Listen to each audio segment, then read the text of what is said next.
You're not going to get into this business, hand out a few business cards, and then all of a sudden your phone's going to start ringing off the hook. You're in business, and you have to understand that. And business means you have to go out and get business. Growing your business is your business.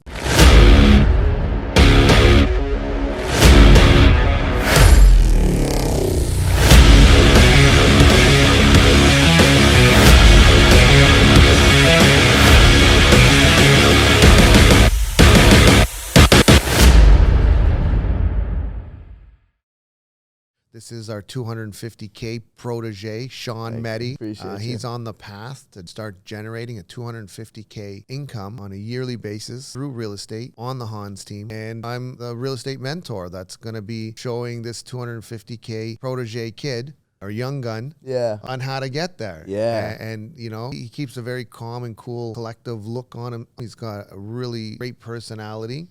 Just this week, you know, he upped his level, made some moves, and I think you got 3 listing appointments coming up, right? Yeah. So today there's 2, and then I got 2 more tomorrow and the day after, and very hopeful that, you know, they'll turn into something. But and you saw one of our other team members, new team members, just went out there and got a listing appointment and listed the house with one of our listing managers. So crazy. You know, our system is fantastic. It's very easy. It's a paved road that you're going on. It's basically like, you know, a concrete highway. It's like the 407, what you said the other day. That's all it is. It's very easy. Once you have something so easy, it's just figuring out how to do it. And I think I learned a lot by sitting in those listing presentations by the professionals, Mel. And just seeing him go through what is it? How are we different than other teams and other real estate agents? And that was like, now I'm using that in my script when I'm going out there and door knocking. So so let's go back to where we're talking about got your license. What do you think the expectations of a new agent, since you're a new agent, but now you've been in the business for a few months, or you had your license in a few months, but you probably just been in the business for 2 months. I would say. In essence. You know, because you're not focused, you didn't know what to do. You joined up with another brokerage. And your expectations when you're getting out of school, what are they when you're getting out of school? What do you think's going to happen in this phenomenal industry of real estate? You think that, I mean, with the first brokerage that I joined, not the Hans team, but the expectation is the leads are there and they're ready to make a move. But you don't really know. You don't really know what to do. You know? You don't really know what to do. But your expectations are, you get your license. Now I got my license. I'm going to go buy a nice fancy car. I'm going to put on some fancy shoes. A fancy suit. I'm going to go out and show houses. I'm going to show as many houses as possible. I'm going to sell houses. Oh, you forgot it. I'm going to have conversations about real estate. I'm just going to be like, I'm going to look the part. I'm going to play the part. I'm going to show houses in my nice BMW, Mercedes-Benz, or whatever else you're driving, Lexus, whatever it is that you like as a fancy car. And I'm going to show houses to out the yin-yang, as I like to say. Wow, what a life. What a dream. That's what I signed up for. And you're getting your license and you're learning the rules and you're like, wow, I can't wait. I know it. Exactly. And it's like now you are a realtor and you have your license. So all the family and friends, parties and whatnot, you're a real estate agent now. Yes. They say, how's the market? And my response was always the same. It's great. So you go out there, you got your license, and you tell people that, hey, I'm a real estate agent. Exactly. Your subconscious, your subconscious or your thought process as a new real estate agent is that they're going to say, okay, great, come and show me some houses. Oh, do you want to come over to my house and list my house? Oh, can you find me some investment properties? And you say, I'm a real estate agent. They say, that's great. How's the market? You say, good. The conversation ends. And then all of a sudden, you're sitting there at the office or at home waiting for people to call you. And you're all of a sudden say, what is this business I'm in? What did I just get into? This is not what I expected. So you get into the school thinking that this is going to be this high prestigious job. And then all of a sudden, you find out the reality. I got a license to become a professional door knocker and a professional cold caller. Exactly. And Hans sits there and goes, welcome to real estate. And that's real estate for you, folks. And, you know, it's just the way the industry is. People come in with these thought processes that are just not real, that are unrealistic, that you're just not going to enter into this business and people are going to start oh my God, Hans got his license. Shawn got his license. We better call Shawn. They're like, oh my God, Shawn's new. He has no clue what he's doing. I'm not going to put my best asset in his hands. And people are coming and getting their license. They're not thinking this way. Yeah. They're thinking totally opposite, totally unrealistic. And then they're going, well, where am I going to get my business now from? And now you go, okay, hey, I heard you're thinking about selling your house. My mom actually had to refer me my first business because I wasn't telling anyone. I was practically out of the business. And she had to refer me to my uncle. My uncle said, yeah, okay. Came into my store. I heard you got your real estate license. Yeah. And I go to him, how do you know? No, I didn't. Who told you? What the?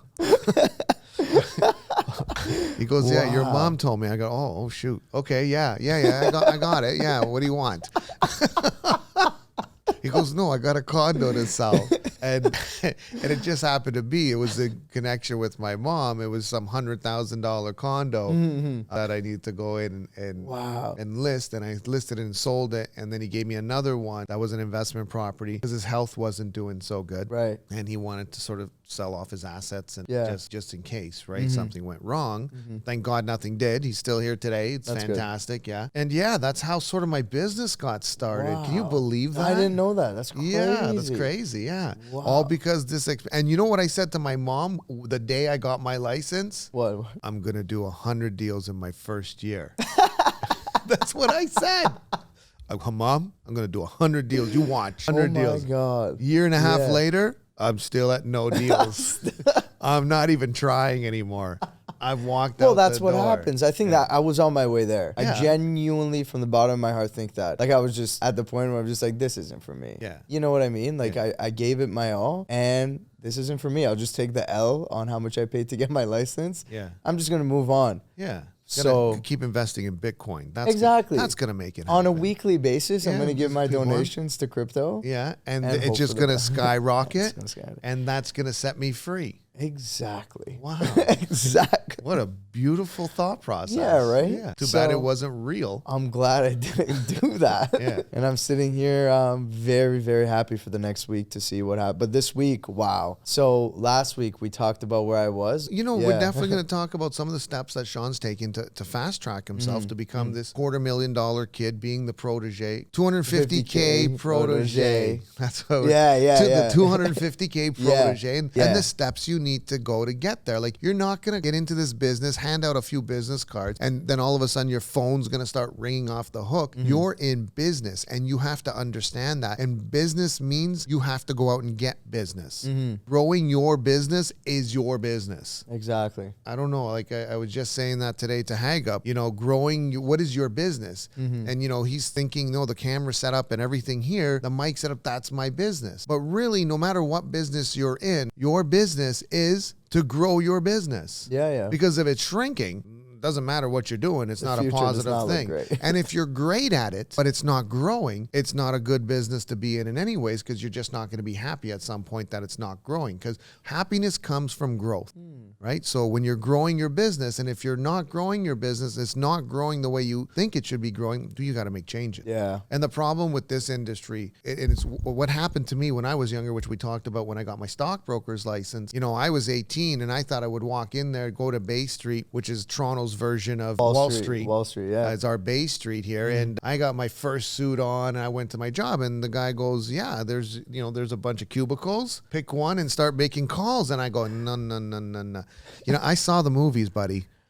I'm getting an office and I'm good at what I do. And I was good at what I was doing. Yeah, I was 14 since I've been trading. I had systems into place. I had all these kind of valuations into place of how to figure out which company was going to survive and which company wouldn't on a downturn. And then that's where you make the money on stocks, is, you know, picking the stocks that's going to survive after the whole industry, that section has crashed. Just reading their year-end financials? Just knowing what's real and what's not. Gotcha. Yeah, gotcha. In their financial. So you look at the numbers and you got to know what is real and what's not. And I'm just has this ability to see what is real and what's not. Just like real estate. It's real. This kind of adds up while we're here. It's sort of so easy. Like it's a no-brainer. So I mean, other stuff is complicated because it's all, fugazi, as they say, and you have to pick out what is real and what's not real, and that's a little bit tricky. But with real estate, it's all real. All real estate's real. So you can never go wrong long-term with real estate. So that being said, I got my job. I go down there and I'm thinking the same thing that most real estate agents are thinking. Okay, give me an office and send me clients. Exactly. And I'm going to make the money. Yeah. Yeah. Don't call me. Yeah. He goes, yeah, no, that's not how it works. He goes, no. I go, that's how it works for me.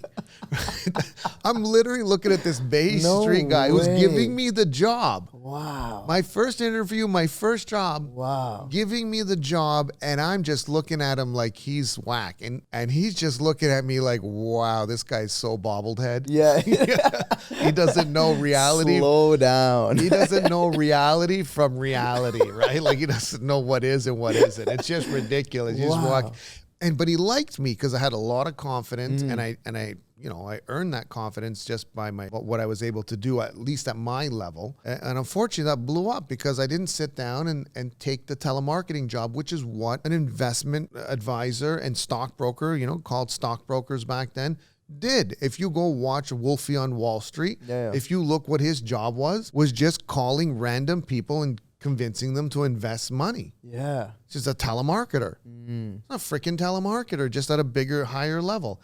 So here, what you guys have to realize that you're salespeople, just like on the stock market, they're salespeople, except what you're doing is selling houses. And your job in the beginning is to door knock and cold call. And the experience you get from door knocking and cold calling is your education. It's your 4-year university degree. It's your doctor's degree, depending on your conversion ratio of what you can do. If you can understand that little bit and you can get off the bobblehead of what your expectation is and what reality is, if you can make that adjustment, your business will grow, and we'll show you the steps that we're going to go through with Shawn here of what he needs to do and what people need to do to actually be successful in the real estate industry. Not what your expectations are, but what the expectations of the business is and how you can grow it from there. So, that's sort of like our intro of today. So we have the 250K protege. You have the real estate mentor sitting here. There you go. Hanzo, the real estate mentor. There we go. I love it. There you go. Yeah. And we're on our way to something very exciting with the podcast. And this is a new sort of chapter for me, as it is for you. Where you are and what stage you are. It's also a new chapter for me, because in real estate, what you'll find is that people don't want to share. You can't find a real estate mentor out there who's going to give information about how to be successful in real estate. Why? Because we're all competing directly against each other. It's mind-boggling. Wow. I'm teaching people how to make 6 figures times 1, 6 figures times 2, 6 figures times 3, $250,000 proteges I've created in 3-4 years. And then they become bobblehead and they go, well, now, Hans, I'm just going to go do it on my own. I'm good. Yeah. And you watch them and all of a sudden they sink back down to what they are of 50K, 60K, 70K agent, and they're never going to hit the numbers that they hit when they're on the team. And we're talking net income here. We're not talking gross income. We're talking net income.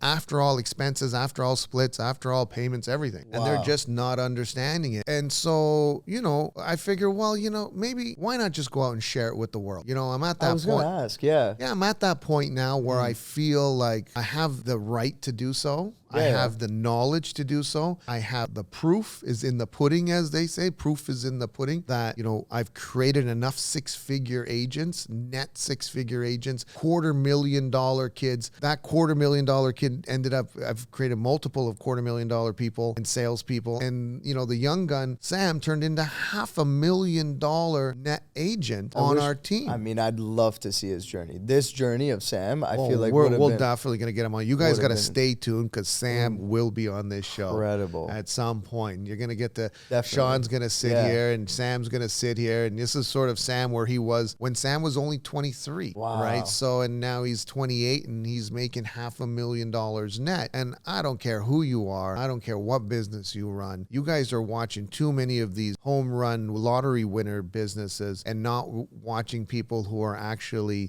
doing it step by step by step, coming from, the 30,000 minimum minimum wage gutter, you know, that where I've come from. And, you know, I'm not saying that's where Sam come, but that's where I came from, right? From the gutter and making it up here. So this is the kind of, you need to watch someone like myself, because I came from where you guys are, or I came from a worse situation. I was going to say. And I didn't just win a lottery ticket and all of a sudden in 1 year, all of a sudden I was a multi-billionaire or some BS like that. Yeah. I mean, that's like, go play the lottery. Yeah. If you want that, those are the same odds. Yeah. I have a proven system in place that will get you from A to B and help you grow from where if you're under six figures, which most of you guys are, most of us were. Yeah. I would definitely was well under six figures. Yeah. And to get to six figures, then get to six figures times two, to $250,000 to $500,000, and then up to, you know, seven figures is what our next goal is, where we're going to show how Sam's going to get into that position of seven figures. And I think, you know, if you fast track the way you are, you know, you're also going to be getting up there really quickly, because the first parts are difficult, but if you're guided properly, it's not that difficult. You were seeing young guns get into the six figures within a year to 2 years. Wow. Yeah, which is incredible. If you were to get into a corporate position and you're making $60,000 a start, to get into $100,000, it's 5 to 10 years easily on pay raises. Right? So, and I went through that, which is really nice. Like going through that and seeing what my boss's boss was making, and I'm just like, wow, you've been here for 15 years. Yeah. So this is my future. Yeah. And that was the day I was like, all right, where's the box? I need to put all the shit inside of it, and thank you. But so yeah, I mean, going through life changes, as you said, it's very it's interesting, because I know it's a lot for me right now. I've been going through it. Like, I've never gone through so many life changes in my life. Yeah. How long have you been in this bubble? Holy. The Hans bubble? My God, Hanzo bubble. It's a real thing, folks.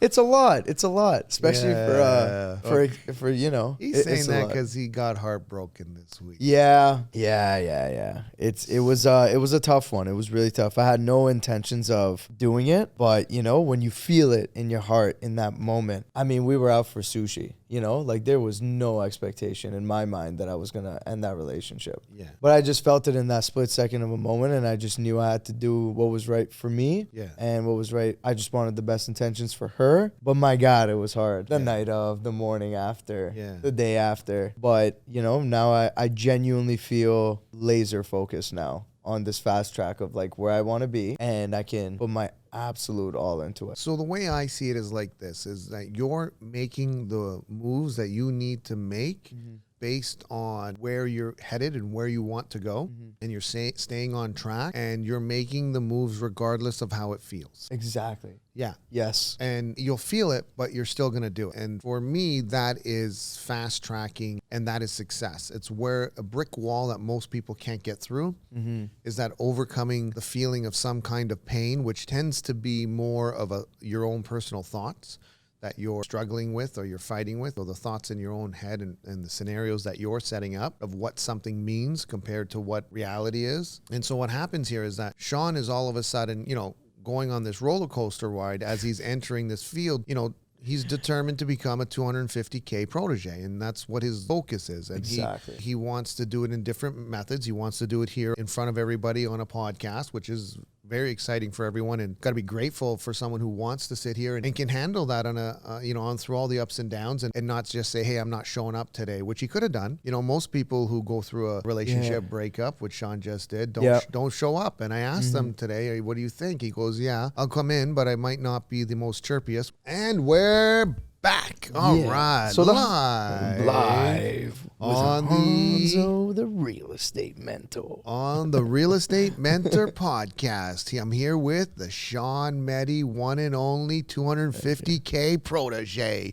That's what we're talking about, real estate here. Hell yeah. You know what our initial name was going to be? And we want to hear what you guys think. We're just going to put this out, this sort of little vote. We were going to call it the Real Estate Outhouse. Talking shit about real estate. Talking shit about real estate. Let me know what you guys think about that, because we're still, you know, we're at the Real Estate Mentor, we were at the Hanzo podcast, and we were coming up with a catchy name. which is the Real Estate Outhouse. Yeah. Talking shit about real estate, which is sort of what we're doing. But I love our name, the Real Estate Mentor. I think it's great. Yeah, and the 250K protege. Exactly. Yeah, that's why he likes it. He likes it. He thinks that's a good name. Yeah, I mean, it's a sick concept. Like, to sit here and do this is just wild to me. But you know, back to what it was. It's been a rough week, long story short. I feel definitely. So what happened? Better. You were over at my house. Yeah. And we were doing... We launched the podcast. We were launching the podcast. Yeah. It was so exciting. Pop the champagne bottle. Yeah, you know, pop the champagne, launching, making some changes, changing the logo. Yeah, getting everything live, first edition. And, these, 22, I use 22 as an unlimited number. This 22 amount of text messages were coming in on an hourly basis here. Yeah. Well, we had to... So we were launching the podcast, and what happened was that Hans's house